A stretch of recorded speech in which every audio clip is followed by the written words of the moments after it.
Honourable Minister from India, Mr. Kapil Siba. Minister Mentor, it's a privilege to listen to you today. I'm the Minister for Science and Technology from India. I would have hesitated to ask the question since you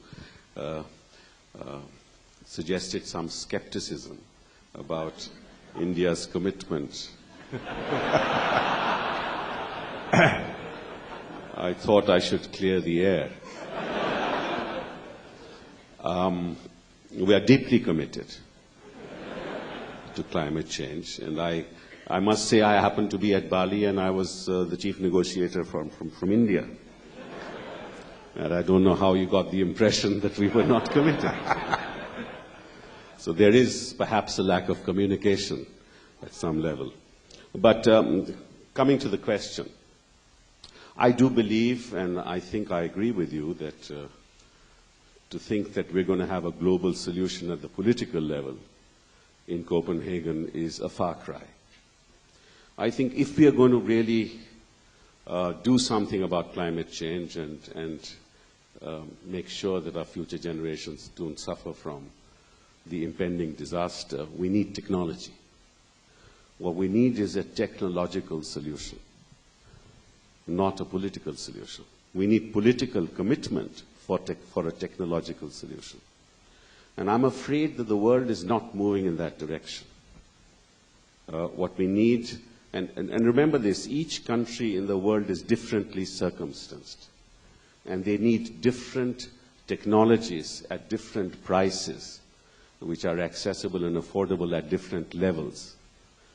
And I don't think that the global community has gotten together to think of those technology solutions. For some, solar energy will be a solution. For some, wind energy is a solution. For some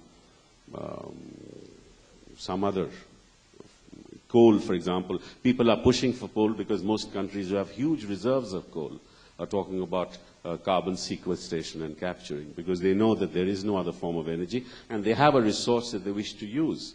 But some countries do believe that coal is not a solution. So I think there needs to be a global mechanism. There needs to be a global commitment. And we must move away from the patent regime when you're talking about sustaining our planet. What are your comments? Yeah. The Chinese also believe that patents should not apply.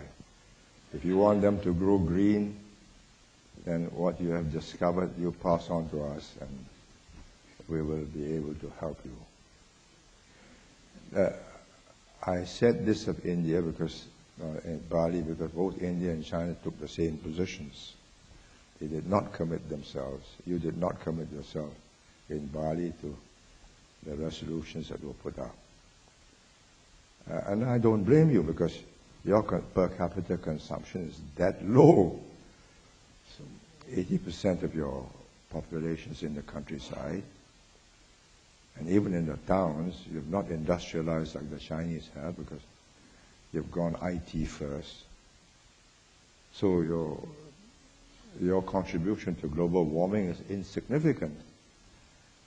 But in 20 years, I think once you've got your infrastructure in place, roads, highways, railways, container ports, fast communications, you're going to get enormous investments in manufacturing, as the Chinese have, become a great importer and exporter, importer of raw materials and exporter of finished products. And then your consumption will go up. I do not believe any country can depend on renewables to meet its energy needs. Unless there are certain things, there are certain areas where petroleum is necessary and will be necessary for a long time. Transportation, especially by air. Transportation by car. You can switch it to hybrids, switch it to electric. But can you get trucks to go electric? And China and India will have huge distances to carry their goods. So finally, you go back to oil, and world estimate, the IEA estimate is that by 2040, the demand for oil and carbon-based energy will be 58% higher with China and India. And the output will not match. The output from the oil-producing countries will not match that increase. In other words, the price will go up. So if you allow the price to filter through to the people, then there is a chance that the people will learn to adjust. But as you know, India also subsidizes energy, as the Chinese do, and so you're not curbing consumption. I mean, we do not subsidize energy. We subsidize nothing which we have to import. So the population learns to live within its means. But big countries like China and India feel that that is one way of equalizing the people who are in the lower socio-economic classes. But that means you distort the consumption of energy, and that prolongs the agony. I mean, it's not your jurisdiction, it's the Minister for Finance, and he's got to consider the impact on the votes in the next election. Your job is to find the technology, but I do not believe that you're going to find any technology that will solve this problem, because all the technologies goes back to sun-based energy, except nuclear, either fission or fusion. I mean, you think about it. When we burn coal, when we burn oil, it's stored energy from the sun. When we burn wood, wind is also stored energy from the sun. It causes all these movements on Earth. If we can find the secret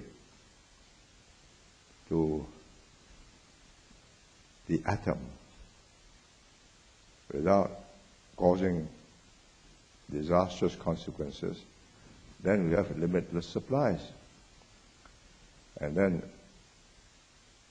whoever discovers it will want to gather the cost of the research, R&D. This is put in for many, many years, over many billions of dollars, and he's not going to give that technology away free to India or China. And it may come. I've met friends who are Americans who are very excited about the very able minds, creative minds working on this in Stanford, Boston.